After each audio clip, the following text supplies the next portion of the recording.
宫宴上，只因昏君夸了我一句天生尤物，夫君便将我献给了昏君，一个女人罢了，陛下喜欢拿去便是。后来前夫步步为营，覆灭了江山，也夺回了我。他把华胎药灌进我嘴里，月儿，我们重新开始。裴爱卿，令夫人真是天生尤物啊！皇帝萧栓目光在我身上游走，像是一只饿极的兽在打量着自己的食物。我心中一涩，在宴桌下抓住夫君裴宣的衣袖，我以为无论何时夫君都会护着我，怎知他却说一个女人罢了，陛下若是喜欢的话，臣将她献给您又何妨？我的心如坠冰窖，他昨晚还在我耳畔说，元安，为夫的命都给你。萧帅听了后容颜大悦，笑出声来，朕就喜欢裴爱卿这种不把朕当外人的臣子，那朕就不与你客气了。我握住裴宣的手，压低声音问，夫君，你开玩笑的对不对？他下意识地回握住我的手，眼底浮起痛色。这一刻我知道他内心在挣扎。萧川坐在主位上，悠闲地品着美酒佳酿，目光中透着一种势在必得。裴宣权衡片刻，松开我的手，冷声道，元儿，陛下看中你是你的荣幸，指望透顶。裴宣在前程和我之间果断选择了前程。萧川走过来牵我的手，带我回到他的座位旁，他将酒杯递到我面前，揽我入怀，美人，陪朕喝一杯，朕明日封你为元妃。我不喝，我将脸撇开挣扎着。萧川俯身凑到我耳畔说，楚元儿，你夫君已经将你献给了朕，不要不识好歹，胆敢忤逆朕的人，轻则砍头，重则满门抄斩，你想好了？我抬眼望向萧川，他今年虽才25岁，可手段是出了名的残暴。3日前，朱大人因贪污受贿罪被抄了满门，我爹爹和朱大人素来走得近，在听闻朱府一夜之间被满门抄斩后下病了，至今仍躺在病榻上。前2日我还听说了一则宫廷秘闻，玉嫔欲翻墙逃出宫，被巡逻的皇家禁军逮住，按照宫规本事，杖责50大板，扣3个月的月俸便可。可萧揣却硬是下令将玉嫔杖毙了，他还命人将玉嫔的尸身挂在宫墙上示众，用来警醒后宫妃嫔。听说好多妃嫔晚上睡觉都做噩梦了，没听见朕说话吗？萧酸的手收紧，我腰间传来一阵痛意，我对上他阴锁的眼眸，一种本能的惧怕之意蔓延全身。萧酸明显是在用家人的性命威胁我，若我不从，还不知他会做出什么疯狂之举来。我张嘴接住他喂过来的酒，酒很烈，呛得我泪水盈满眼眶。萧酸低头附住我的唇，这一切都落在裴宣眼中，我不知道他此刻是什么心情。宴会尚未结束，萧酸将我横腰抱在怀中，当着裴宣的面先行离场。到了他的寝宫，他将我丢在龙榻上，我往后退去，双手却被他反扣在头顶。我红着眼眶求饶，陛下能不能饶了我？求你！到嘴的食物又岂有不吃的道理？他轻声望着我，冷厉的眸子浮起灼灼火光。元儿，朕等这一日已经等了很久。我的眼泪落下来，被他吻去。哭什么？你该庆幸你被朕看上了，若不然，你爹爹这些年干的那些混事，死10次都不够。你们楚家就是下一个朱家。我听了他的话，心惊胆战，想起我没出嫁前，曾在爹爹的书房外不小心听见他和朱大人商议要事。我知道爹爹和朱大人做了不该做的事，萧川这是在暗示我，他早就知道爹爹做的那些事。爹爹罪有应得，可娘亲和尚且年少的弟弟妹妹却是无辜的，楚家100多口人的性命也是无辜的。他的吻落在我眉心，这一次我没有躲开，却捉住他解腰带的手。陛下，我今日身子不舒服，能不能先放过我？他动作一顿，眸中是按捺不住的危险之意。当真，他的眼神让我觉得，如果我有半句谎话，他会杀了我。我屏住呼吸反问，陛下不信我，朕信你这一次。若你敢骗朕，他的指腹摩挲着我的脸颊，没有说出后半句话，可意思却再明显不过。萧栓几乎要将我的唇咬出血来，才松开我。他去了御书房，而我却躺在龙榻里，一夜未眠。1日一早，我被封为元妃，自居锦绣宫。萧川登基3年，后位空悬，大臣们也曾给他施压，逼他立后，却被他冷脸回绝，认清你们的身份，往后谁若敢妄图插手朕的后宫之事，朕就要了谁的脑袋。有大臣不信，曾在宫宴上趁着萧川心情愉悦之际，再度提起立后一事。萧川当场黑脸，下令夺去那位大臣的乌纱帽，将他拖下去斩了。他是个不折不扣的暴君。从那后，大臣们都学乖了，不该管的事绝不在萧川面前多嘴半句。后宫当属英贵妃位分最高，这几年一直由她代管后宫，众人皆说凤位迟早是她的。我的出现令她感觉到了危机。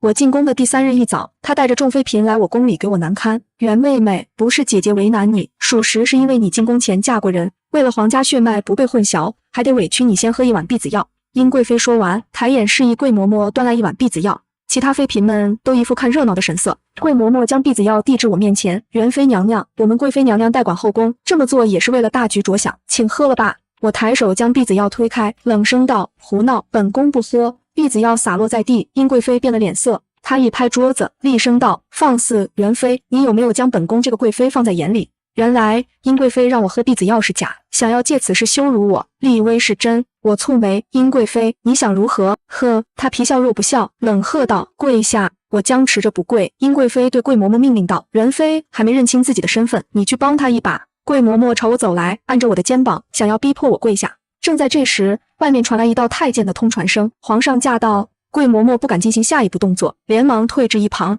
萧酸走进来，看到大殿里的氛围，眼眸深了深，他冷声问：“你们在干什么？”殷贵妃先发制人：“陛下元妃进宫3天了，都不来给臣妾请安，臣妾这个贵妃当得着实委屈。”萧酸冷哼出声：“当得委屈，那就别当了，朕现在就将你降为婕妤。”殷贵妃大惊失色：“陛下您是开玩笑的吧？”萧酸用不容置疑的语气说道：“你看朕像是在开玩笑吗？”殷贵妃连忙朝萧酸跪下，认错倒是认得很快。陛下，臣妾知道错了，求您给臣妾一次悔过自新的机会。朕历来说一不二，现在知错晚了。萧三说完，对身后的太监总管德公公使了个眼色。德公公立刻扬声传旨，当着众妃嫔的面将殷贵妃降为殷婕妤。殷婕妤眼前一飞，晕厥过去，被桂嬷嬷扶了下去。其他妃嫔坐立难安，看我的神色多了几分惧怕，好像我是会吃人的恶魔。也有些平日里被殷婕妤压迫惯了的妃嫔，眼底划过一抹得意。萧三对众妃嫔说道：“从今往后，由元妃代掌后宫，若是谁再敢找她的不痛快，朕绝不轻饶，都知道了吗？”臣妾遵命。众妃嫔齐声道：“都退下罢。”萧揣扬手遣退妃嫔。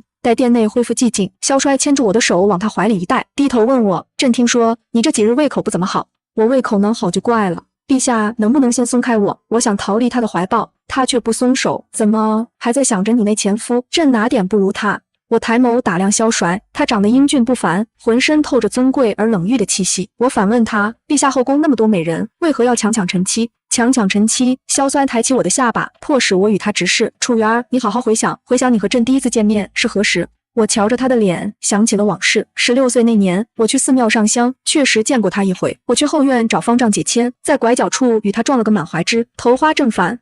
微风袭来，雪白梨花飘落在我们身上，像是下了一场雪，空气里拂过淡淡幽香。他捡起落在地上的签递给我，那时我还不知道他是当今太子。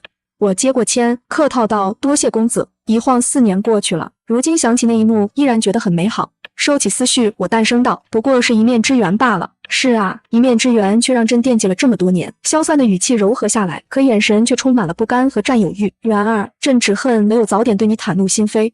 平白错过了这么多年，我听了他的话，心中很是震撼。他竟然喜欢了我这么多年。殷贵妃被降为婕妤，成了众人眼中的笑话。后宫但凡位分比她高的妃嫔，都趁机去踩她两脚，顺便上赶着来巴结我。我如今成了后宫新主，后宫一切由我说了算，日子还算舒心。我听到很多秘闻，萧川这些年从不翻妃嫔们的牌子，难以想象，他是坐拥3000佳丽的皇帝，却从未碰过女人。他也不翻我的牌子，但是他每晚处理完政务后，都会来我的锦绣宫。他与我同榻而眠，我以为他会胡来，可他并没有，他愈发冷静克制，我就愈发忐忑不安，宛若笼中兔，不知何时会被他宰来吃。5日后，娘亲来宫里看我，她与我在寝宫闲话家常。我询问娘亲：“娘爹爹这几日身子如何？”娘亲脸上挂满愁容，边说边抹泪：“元儿，你爹得的是心病。”他已向我坦白，这些年所犯的罪行，按照我们萧国的国法，那是要满门抄斩的程度。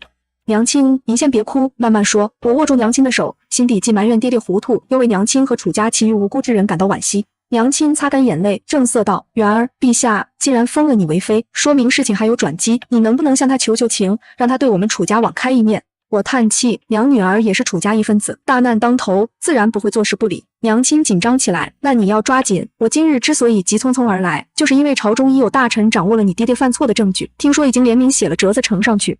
折子这会儿怕是已经在皇上手中了。”我应道：“知道了，娘，您保重身子。”送走娘亲后，我去了御书房找萧川，没想到裴宣也在，他跪在地上听萧川训话。我走到御书房门口时，正好听见萧川说：“楚大人犯的这些事，想必你也知道，知情不报是为同犯。裴爱卿，你还有什么好说的？”裴宣低头请罪：“臣知罪，还请陛下看在臣这些年忠心不二的分上，从轻发落。”萧川看见站在门外的我，起身走到门口，牵起我的手，回到龙椅上坐下。我经过裴宣身畔时，余光瞟见他手背青筋浮现，像是在极力忍耐着眼前的羞辱。萧酸就那么一直让裴宣跪着，并未理会他，他全副心思都在我身上，语气比方才温和了不知多少。“元儿，来找朕何事？陛下若是忙的话，那晚些再说。”我起身离开萧川的怀抱，丢下一句：“我在锦绣宫等你。”萧川却拉住我的手往他怀里拽，我再次跌进他滚烫的怀抱。朕不忙，他说完对裴宣命令道：“你先退下，此事容后再议。”是罪臣告退。裴宣抬起头来，目光与我交汇，却很快移开，生怕触怒萧川。裴宣走后，萧川低声询问：“是为了你爹的事而来？”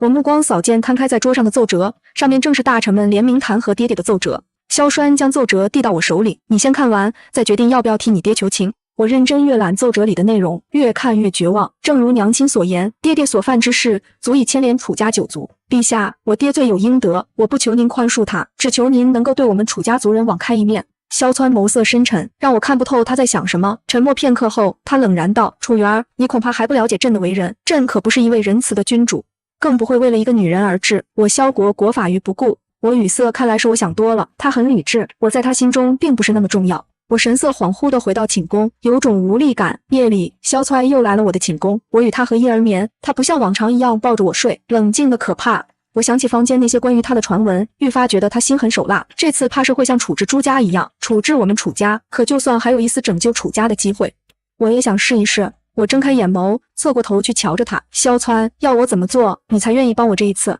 萧川侧身看向我，半晌才悠悠开口：“朕想要什么，你不知道吗？”我被他滚烫的目光盯得脸颊泛红，咬了咬唇，狠下心来。陛下不就是想要我的身子吗？我给你便是，只要你放了我娘亲和妹妹，还有楚家九族。他听了我的话却笑了。若朕这么容易被收买，这天下岂不是乱套了？他收回目光，调整睡姿，平躺着。我绝望地闭上眼。难道我们楚家当真没救了吗？不知过了多久，我终是鼓起勇气，想要再努力争取一次。我在被子底下握住他的手，他浑身一僵，却并未回应我。我干脆一不做二不休，钻进他怀里，用指尖扣了扣他的掌心，语气也软了下来。萧川，你就帮我这一次吧，只要你帮我，你想要我做什么都可以。萧川果然没抵抗住我的诱惑，他回抱住我，不再是方才那副刀枪不入的模样。媛儿，比起你的身子，朕更想要得到你的心，你给吗？我微怔，我的心要怎么给你？他与我十指紧扣，哑声道：“朕要你敞开心扉，试着了解朕，爱上朕，心甘情愿将朕当成你夫君。”这一刻，我心情很复杂。为救家人，我愿意委曲求全，可他却说要我爱上他，要我将他当作夫君。我其实并不是很清楚爱一个人是什么感觉。我与裴宣婚后相敬如宾，他有隐疾，我们成婚3年不曾圆房。见我承诺不语，萧川又说：“一国之主不会为了妃子治国法于不顾，可你若是将朕当成你夫君，朕会为了你治天下于不顾。”我还是第一次听见这么重的诺言，一时有些失神。我理了理思绪，结合萧川方才说的话，可以看出他表面很厉，实则是个恋爱脑。如果这样就可以救楚家于水火，我愿意试试。我应道：“好，我试试。”萧川见我答应，先前的冷静自持瞬间化作一点就燃的烈火。原来他之前的冷漠都是装的。爹爹被打入大牢，午门问斩萧川，还连带处置了爹爹的几名心腹，楚家九族则全部幸免。我知道这是萧川能够做出的最大，也是最合理的让步了。我很感激他。大臣们对此鸦雀无声，敢怒不敢言。裴宣也从原来的兵部侍郎一职调去礼部担任闲职。楚家虽然免此一劫，可若是我没有萧川这个靠山，多的是落井下石之人来踩一脚。我心里明白，我要牢牢抱紧萧传的大腿。这日，萧衰说要带我出宫，我们换上便服，乘马车往宫外行去。马车在天恩寺停下，萧川牵着我的手朝寺里走去。我们经过初次相遇的地方，那棵梨树又开花了，花瓣被风吹落一地。同样的场景，同样的人，让我恍惚回到了4年前。萧川问我：“媛儿，如果4年前朕向你表明心意，你会选择朕吗？”我想起4年前找方丈解的那支姻缘签，方丈说我抽中的是下下签，暗示我所求的姻缘并非良缘。那时我和裴宣已经定下婚约，尚未完婚。我与裴宣的婚姻不过是父母之命，媒妁之言。我并不爱他。我并未回答萧帅的问题，而是反问：“那你4年前为何不向我表明心意？”萧衰眼底划过一抹不易察觉的痛色，他说：“朕有不得已的苦衷。”不得已的苦衷是什么呢？正疑惑间，他牵着我的手去找方丈解签。方丈说：“我这次抽中的是上签，签文是不思旧姻求耳，新君，意思是让我不必再思念过去的旧姻缘，可以找一位新夫君。”方丈还说：“我的良人就在眼前，要好好珍惜眼前人，莫待失去了才后悔。”我怀疑方丈提前被萧川买通了。从方丈室出来后，我和萧川站在我们出狱的地方，他紧紧拥抱着我，在我耳畔说：“媛儿好好珍惜朕，朕这一辈子不是太长，余生每一日都想和你度过。”我觉得他有点太过悲观，皇帝不都希望自己长命百岁，甚至长生不老吗？他这话怎么听起来像在暗示自己短命？我回抱住他，抬眼时，似瞟见一抹熟悉的身影一晃而过，躲在圆拱门后。我双手拍上萧喘的背，应声道：“我会好好珍惜你。”正在此时，一名僧人走过来对萧揣道：“公子，我家方丈请您进去，有要事相商。”萧酸松开我，叮嘱我在原地等他，他去就来。萧酸走后，裴宣从远拱门后走了出来，他对我说：“元儿，你听我解释。”我淡然道：“行，你解释解释看。陛下他一早就看上了你，在宫宴之前已向我明示暗示过多次，若我不将你献给他，他不仅会要了我的脑袋，就连我们裴家也会被牵连进去。我实在没有法子，才会忍痛放手。他所说的苦衷，我早就猜到了。”我回道：“这些都已经不重要了，既然已经放手，那就各自安好吧。”裴宣眼底全是不甘。“元儿，我知道你还爱着我，我们曾经说好了要生同亲，死同学，你忘了吗？”这些话明明是他当初对我说的。裴宣说着就来握我的手，却被我甩开。我冷声道：“够了，裴宣，你肩上有你的责任，你要守护裴家，我也一样。我楚家100多口人命是萧揣救下来的，我不会负他。你对我死了这条心吧，往后不要再来纠缠。”裴宣不敢相信我会说出这些话，他摇着头：“元儿，你对他只有感激，没有爱你，爱的人是我，不是吗？裴宣，你既然选择了舍弃我，就别在我面前谈什么爱。”我转身丢下一句：“以前的事我不想再说，往后你我只是路人。”元儿，裴宣追上来，却被萧揣的暗卫词锋挡住。裴大人自重词锋，扣住萧揣的令牌，语气冰冷。正在这时，萧揣回来了，他快步走过来，牵住我的手。萧揣看见裴宣，便明白了是怎么回事，他冷喝出声：“跪下！”裴宣跪在地上，垂下头来：“陛下，臣只是和元儿说几句话罢了，并无过分之举，请陛下明察。”裴爱卿，不要以为朕不知道你那些小心思，既然你放不下朕的皇后，那朕就帮你一把。萧传扬声道：“朕现在就将你流放北荒，还不快谢恩？”裴宣愣怔半晌，终是压下心头的怨恨，沉声道：“谢陛下隆恩。”我并未为裴宣求情，每个人都有自己的命，我管好自己便是。裴宣离开时，回头看了我一眼，我明白他眼神中的含义，像是在告诉我，他还会再回来，迟早会将我抢回去。从天恩寺回来后，萧川便拟了封后圣旨，要封我为皇后。旁人都惊叹我这晋升的速度，直接从妃位越过贵妃，升职为皇后，这不符合常理。御前总管小心翼翼道：“陛下，按照规矩，人妃要先从贵妃之位提拔上来，您直接封她为皇后，是不是稍微心急了点？你在教朕做事。”萧川不悦：“朕从3年前登基那一刻起，就想封她为皇后迟了3年，朕能不心急？”“是，陛下说的是，老奴这就去宣旨。”御前公公慌忙退下去，传旨。萧川选了一个好日子，举办封后大典。他牵着我的手走向帝后之位，接受文武百官和百姓们的朝拜。这身凤袍给了我极大的安全感，他赋予我保护楚家的能力。是夜，我躺在萧川怀里，他抚摸着我的头发，低声询问：“元儿，给为夫生个孩子好不好？”我微愣：“这么急吗？”他好像确实有些着急。朕25了，江山还后继无人。25正值壮年，夫君倒也不必急着考虑继承人。我的声音渐渐放低，红着脸道：“我们的日子还长着呢，顺其自然就好。”他叹气：“元儿，若是将来为夫比你先走，你要好好活着。”我用手指堵住他的唇：“夫君不可以说这么不吉利的话，我还盼着你能庇佑我一辈子呢。”萧川将我拥得更紧，声音中透着一丝无奈：“为夫护你一辈子。”3月后的某日，萧衰说要出去一趟，他没带我，也没告诉我去何处，只说要出去办点事，顺利的话3天左右回来。我将他送到宫门外，目送马车渐渐远去。回寝宫的路上，我在公道上遇见了殷婕妤，她见到我时低低行礼：“臣妾见过皇后娘娘。”免礼。我打量着她，如今的她不似以前那么盛气凌人，可看起来还是800个心眼子。她勾了勾唇角，笑着问：“皇后娘娘，你是不是也很好奇陛下要去何处？”我不想与她多聊，不巧本宫并不想知道。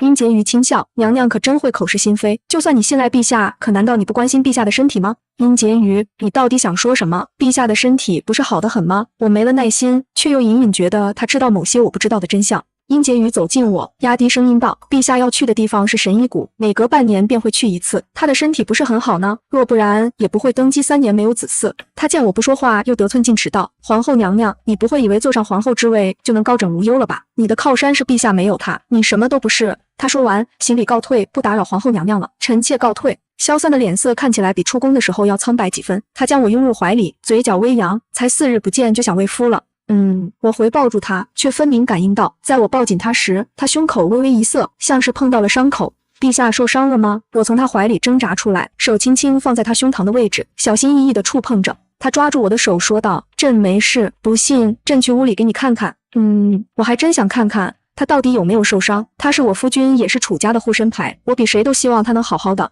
萧酸命人备了香汤，我站在屏风外，他将身子浸泡在水里后对我说：“元儿，想看的话就过来。”我走过去打量他，他胸膛上没有伤，身材还是一如既往的好，不像是有隐疾的模样。担心朕，他似乎看出了我眼中的担忧。你是我夫君，臣妾自然担心你。我颔首想起了殷婕妤和我说的那些话，我想借此机会除去殷婕妤，免得她以后再作妖。陛下，臣妾听见殷婕妤说，你每隔半年便会去一次神医谷，她还说你身子不太好，臣妾很是忧心，这几日吃不好睡不好，都瘦了。我不知道萧帅吃不吃，我这招先试试看。萧酸闻言，脸色立刻沉了下来，声音变得冷冽。看来是朕上次对他惩罚的太轻了。我追问陛下，那殷婕妤说的话是真的吗？萧川向我坦白道，元儿，朕去神医谷确实是为了治救急，朕定会养好身子，你无需忧心。我应下。是夜，萧衰赐了殷婕妤一杯毒酒，听说她不愿意喝，还对我破口大骂。楚元儿，我不过是在你面前说了几句无关紧要的话罢了，你竟害我性命，你不得好死！行刑太监抓住他，将毒酒灌进了他的喉咙里，他临死前还在诅咒我。楚元儿，你以为你可以笑到最后吗？你总有被陛下抛弃的那一日。你等着，殷婕妤丧命后，后宫妃嫔人人自危，再也没有敢无事生非的人了。后宫祥和，得不像话。转眼过了半年，萧川又要出发去神医谷了。这一次，我说什么也要和他一起去。夫君带上我吧。他犹豫片刻，终是松口答应。好。马车行驶了半日，来到城外隐匿在群山中的神医谷。我见到了隐居在此的云神医，一位年近60的老婆婆。云婆婆知道我对萧川来说很重要，所以才肯让我来此处。她在我面前没有藏着掖着，有话直说。我从他和萧衰的对话中得知，萧衰身体里有一颗珍珠般大小的毒珠，御医束手无策，就连云婆婆这种世外神医想尽办法也没能将其取出。毒珠被胃液侵蚀得越来越薄，若是破裂，珠子里渗出的那滴毒液足以致命。云神医最近在用的法子是将一只手指大小的虫子放进萧川身体里，试图让虫子将毒珠吞掉，再排出来。虫子是经过云婆婆特殊培养的。可这个方法已经试验了3次，依然没能成功。不仅如此，虫子在进入萧川身体后，还将他折磨得半死不活。可这已经是唯一的法子了，只能一遍遍尝试，否则就是等死。云婆婆将虫子从罐子里倒出来，用叶子裹上，让萧川生吞下去。3日后，云神医会给萧川服下一粒药丸，促使虫子排出。这3日对萧川来说可谓是痛不欲生。我坐在床沿守着他，看着他额头挂满冷汗，露出痛苦的神色，心疼不已。夫君忍忍，这次一定会成功的。我握紧萧甩的手，轻声安慰他。元儿，朕4年前之所以没有向你表明心意，便是这个原因。萧揣痛得直抽泣。我明白了，他知道自己命不久矣，所以不想耽误我。可为何他后来又后悔了呢？萧栓眼眶泛红，声音愈发沙哑。元儿，这几年朕从鬼门关走过那么多次，最舍不得放下的人就是你。朕不想让自己后悔。我鼻尖发酸，强忍着不让泪水掉下来。夫君，我都知道了，你留点力气，一定要熬过去。萧酸痛晕了过去，我就坐在床沿边守着他，心中感慨万千。此时此刻，我很害怕失去他。我不知道这是不是就是爱。宫宴上，我以为他是个贪图美色的昏君，如今我已彻底对他改观。他为我所做的一切，值得我托付终身。3日后，萧川醒了过来，整个人像是被抽去了半条命。这一次依然没有成功，虫子没能带出那枚毒珠。云婆婆叹气，半年后再试一次吧。若是下一次再不成功，毒珠恐怕就要破裂了。你们做好心理准备。回城时，萧揣躺在马车的软榻上，脸色苍白的吓人。我看着他这副模样，难受不已，眼泪不争气的掉了下来。他抬手替我抹去眼泪，温柔的安慰我：“别哭，早知你这么伤心，朕就不该带你过来。”我扑进他怀里，抱着他痛哭起来。夫君，我不想你死，我要你好好活着。你说过要陪我一辈子的。乖，别伤心，为夫还没死呢。他温柔地抚摸着我的背，我能感受到他语气中的无奈。坐拥万里江山，性命却由不得自己做主。这大概是他最大的悲哀。回到宫里后，我愈发珍惜与他在一起的每一刻，我也期盼着能怀上他的子嗣，让萧国江山后继有人。4个月后，御医给我请平安脉时，诊出了喜脉。萧川欣喜若狂，当即就将耳朵贴在我肚皮上，想要聆听肚子里的动静。可惜我才2个月身孕，根本感应不到任何动静。除了他上早朝的时间，我和他几乎如影随形黏在一起。他每日都会给我腹中的胎儿做胎教，念诗词歌赋、4书5经。我笑他孩子还太小，根本听不懂，可他却很坚持，日复一日，耐心十足。他对我呵护备至，好到无可挑剔。每当夜深人静时，我在睡梦里都会下意识地抱紧他，生怕一放手就是生离死别。他偶尔会出现腹绞痛，想必是离毒珠破裂的日子越来越近了。转眼萧川与云婆婆约定的半年之期到了，他要再去一次神医谷，我想陪他去，可我已有3个月身孕，不宜颠簸劳累。出发的头一晚，我和萧川有说不完的话。他虽然答应我一定会回来，却也做了最坏的打算。这几个月，他早就将后事安排妥当了。